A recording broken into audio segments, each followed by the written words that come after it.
Hey guys, this is going to be a quick video, really quick I hope. I'm going to explain this to you. This is how I came to not believe in globe earth. Now, I'm not quite sure if it's flat or convex or what the actual shape is, but I know to me it's not a ball.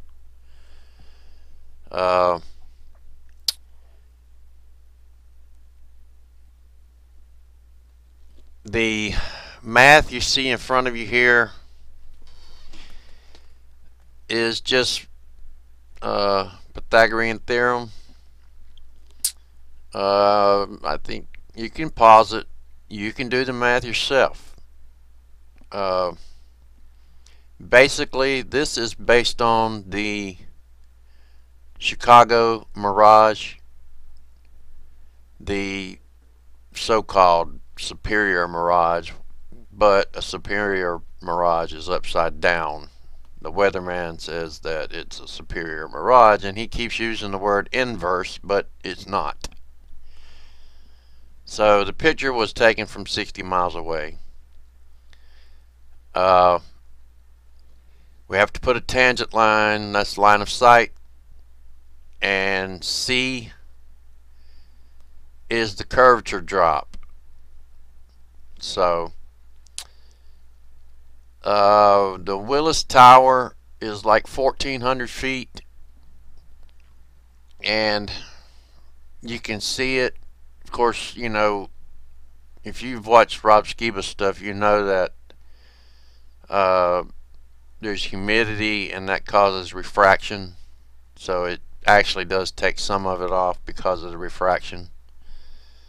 But you're talking about a 2,400 foot drop.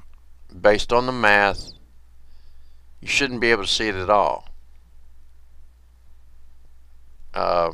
Anyway, you can pause this. You can do the math yourself. The 3959, that's the radius of the Earth. B is the line of sight, which is the 60 miles. A is the radius, and C is the drop. That's the distance that you're trying to find. We know A, we know B, you're trying to find C, and you can do the math yourself.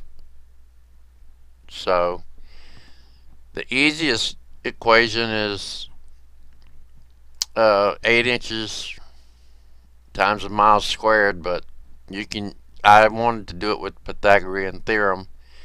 I was trying to debunk flat earth, but I couldn't.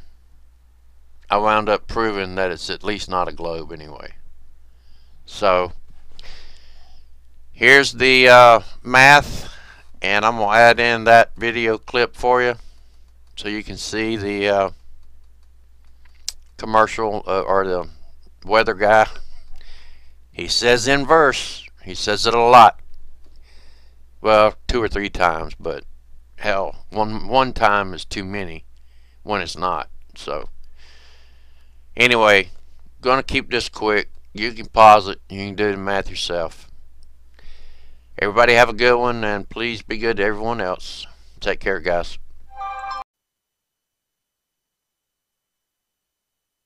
Until I found this photo from Grand Mere State Park. This is from Joshua Nowicki, and what you're seeing here is a mirage. We typically would not be able to see this from the Lake Michigan shore. We talked about this last night.